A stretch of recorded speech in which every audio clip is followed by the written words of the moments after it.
Welcome to the Retirement Made Easy podcast, a show created to be your go-to source for straightforward retirement advice.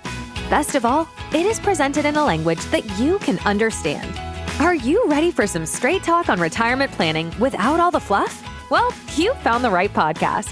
Here's your host, certified financial planner, Greg Gonzalez. Welcome to another episode of the Retirement Made Easy podcast. I'm Greg Gonzalez. Thanks for joining me today. If you're new to the podcast, I'd invite you to check out our website, retirementmadeeasypodcast.com. There's free resources you can download that'll help you with your retirement planning. And then there's an area you can submit your questions and get help from us. So check it out, retirementmadeeasypodcast.com. So my inspiration for this episode stems from a conversation that I had with a gentleman who he had over $1 million saved in his 401k and was told he could retire. And he retired and he found himself in rough financial shape. And he wished he would have waited a few more years to retire, where he would have more money and a more enjoyable retirement. And you might be thinking, gosh, if I had that much money, I'd be able to retire too, or anybody could retire. And there might be other listeners out there that hear, oh, this gentleman retired with $1 million. Well, $1 million isn't really that much money nowadays because of inflation, and it doesn't buy what a dollar bought 30 years ago. So $1 million in the 90s was a lot more money than it is today. And so that conversation with that gentleman, and what's interesting is that's all I do for a living. I work strictly with people 50 and over as they plan for a dream retirement. So I'm in the position where literally on a daily basis, I'm talking to people that are either planning for the next stages in life of, nearing retirement, or are already retired and they want a comfortable plan that allows them to make smart choices, have a very tax efficient strategy, and make sure their money lasts as long as they do. Among other things. There's other goals, of course, that people have. They want to travel, they want to see family, all maybe things on their bucket list. But what I have found out is there are a lot of articles out there. There's YouTube videos out there that, it's maybe got a catchy title. Hey, at 60, I have $1 million saved. Do I have enough to retire? On today's episode, I'm going to answer that exact question. I have $1 million. I'm 60 years old. Do I have enough saved to retire? And the person giving the answer should be considering more than just what you have saved in your nest egg. So we're going to talk about that on today's episode. We're going to dive into this because I'm going to give you 3 different scenarios of people with $1 million saved at age 60. And I hope you'll see the light. I hope you'll see where I'm coming from and really have some big takeaways on today's episode. So stay with me here. And if you have questions about your own retirement, again, you know where to find me, retirementmadeeasypodcast.com. I love speaking with listeners of the podcast. We've even got a local television show here in St. Louis. And believe me, a lot of people reach out that are in the St. Louis market and, Illinois and Missouri. But we have clients in 20 different states. So helping people with retirement planning for me is a labor of love. It's something that I really enjoy.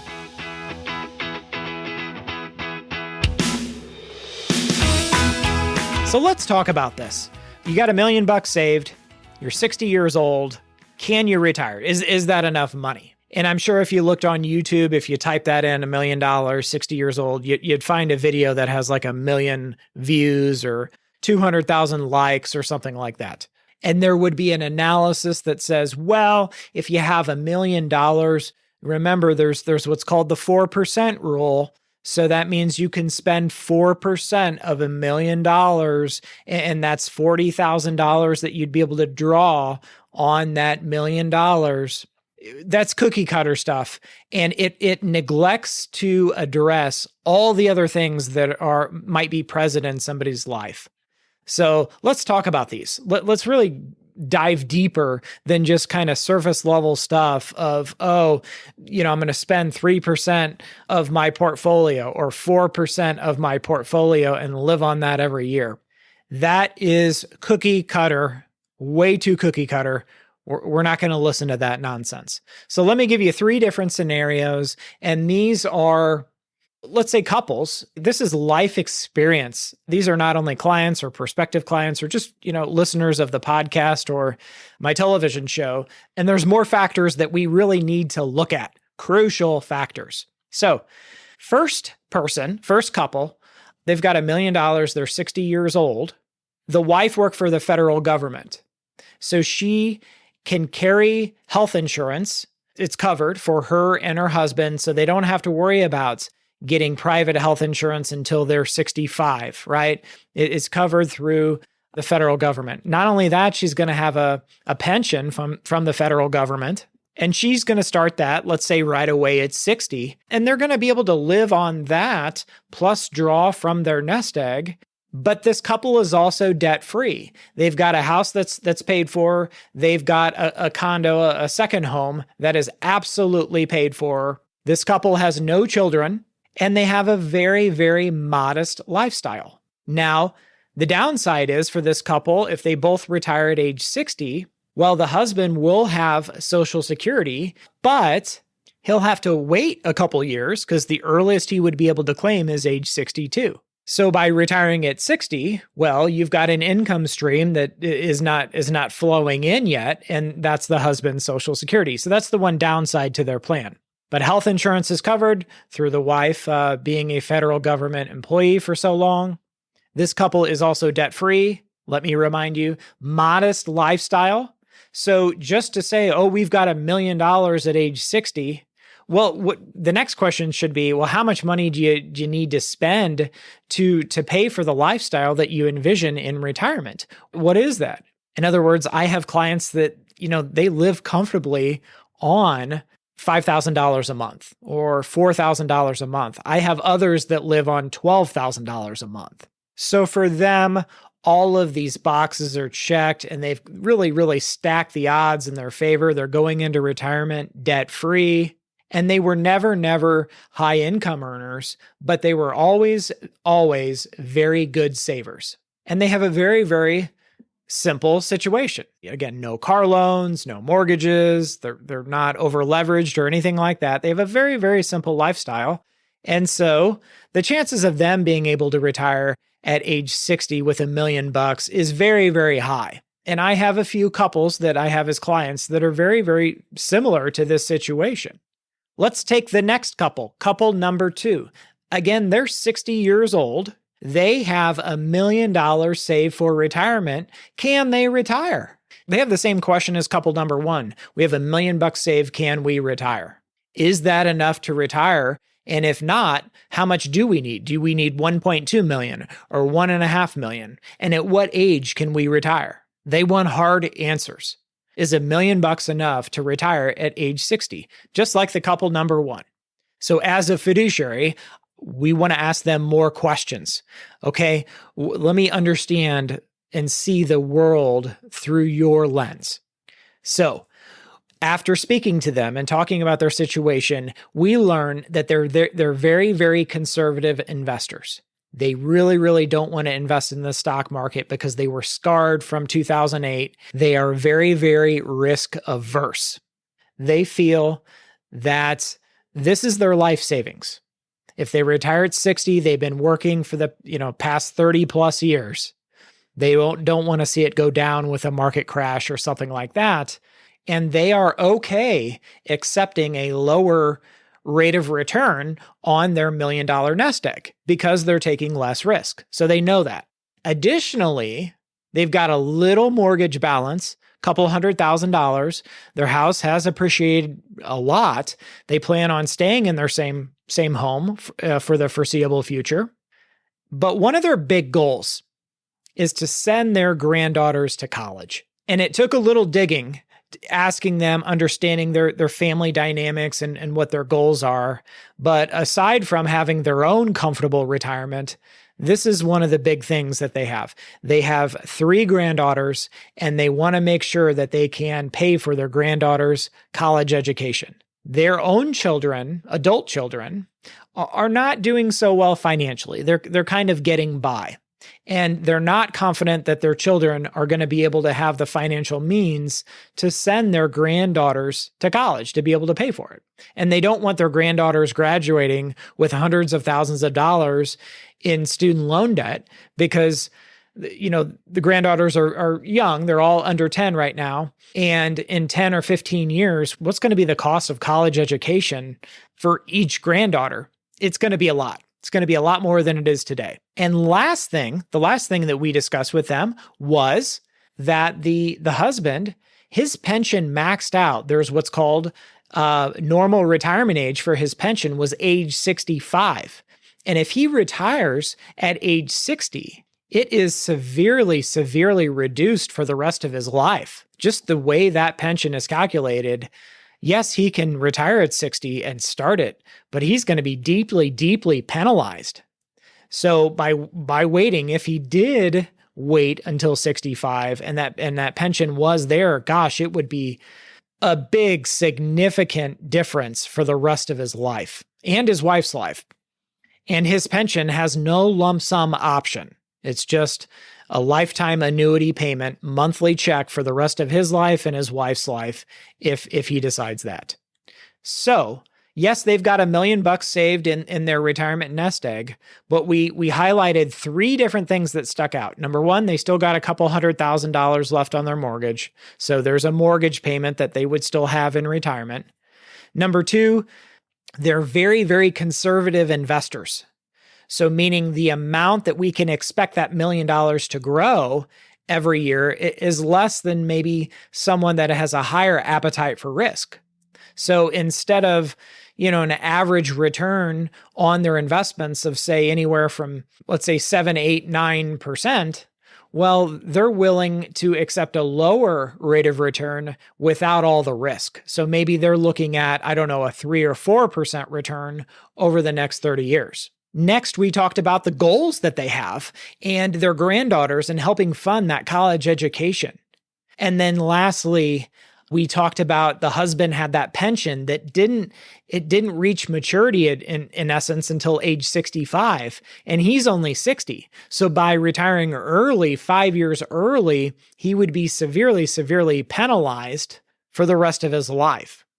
So all of those factors have nothing to do with the fact that they're 60 years old and they have $1 million saved. So do you see how they're very, very unique? Both of these couples number 1 and couple number 2, are very, very unique.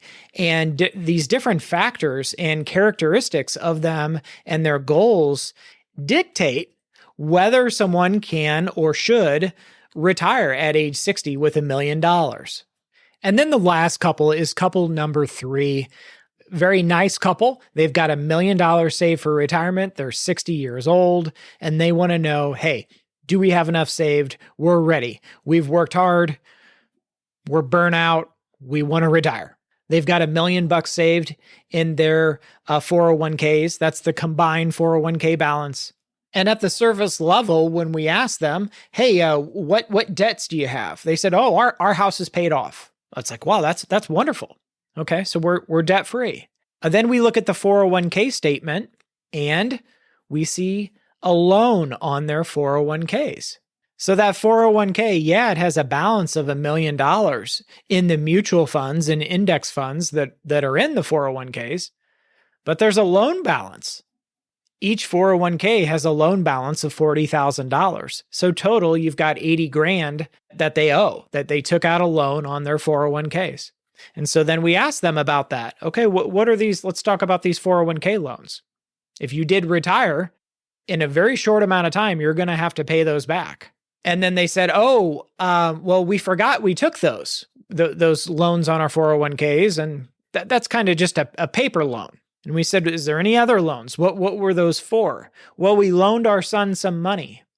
Okay, or any other debt associated with your son? Yeah, and then they kind of thought about it and they said, yeah, we did co-sign on some loans and the son's mortgage. And by the way, unfortunately, he's got a substance problem that he's recovering from.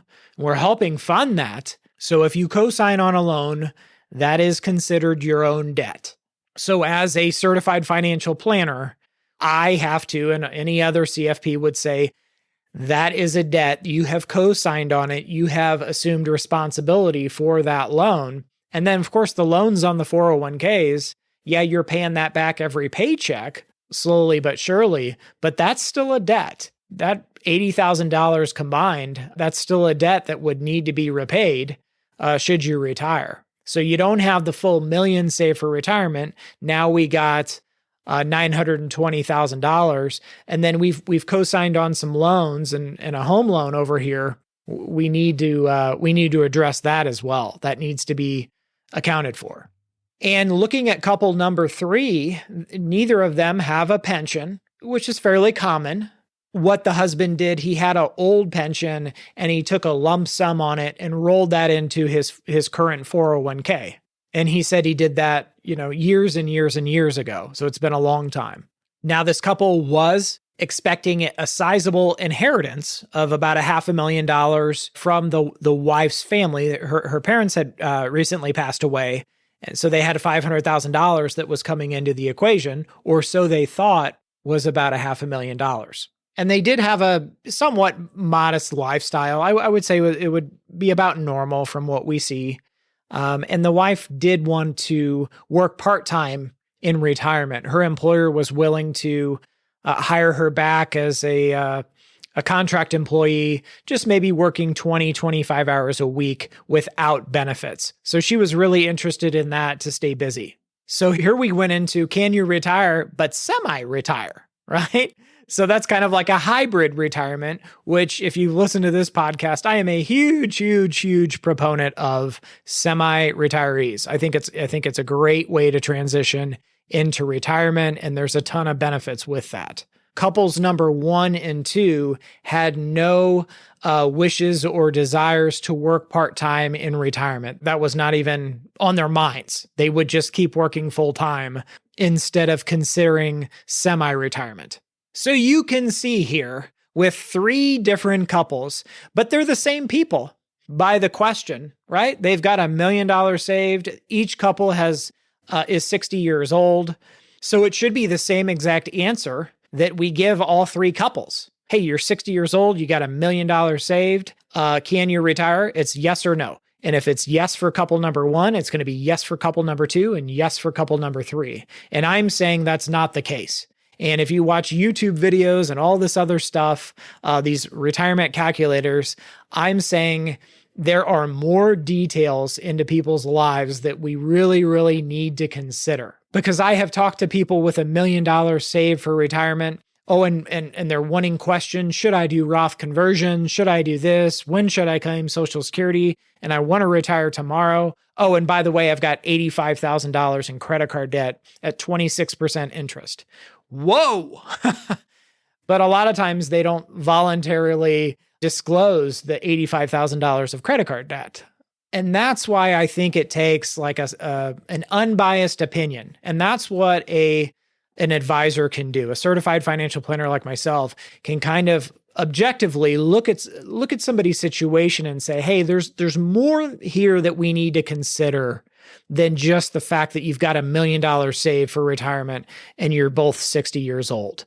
So what I will say, getting back to these stories of couple number 1, couple number 2, couple number 3, couple number 1 was your couple that was kind of checking all the boxes. They had just had a lot of things in their favor going for them. And in the modest lifestyle, they were great savers, debt-free, able to put a plan together for them and give them confidence. Hey, you're going to be just fine.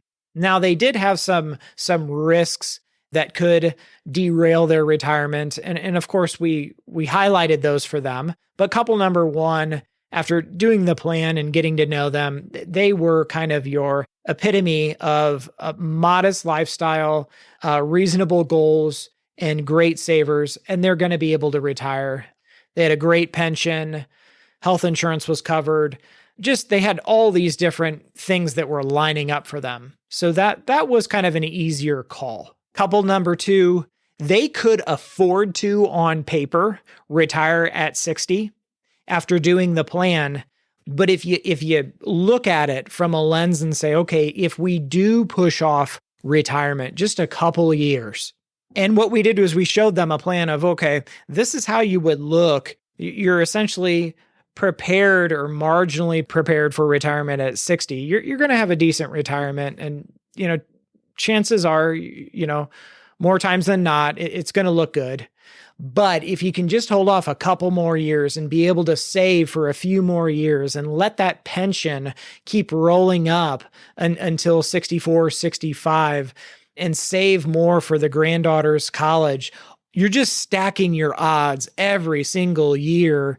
And their chances of success or probability of success just was greatly enhanced just by a few more years. And that was, in our opinion, in their best interest. And then couple number 3, their focus should be on paying down debt. So 401k loans, we've got loans that we co-signed on, but we've got an inheritance coming in soon that we're going to be able to utilize those funds for. So their plan was really, really unfolding, and it was really changing dramatically with this inheritance and paying off debt and really reprioritizing different objectives that they had.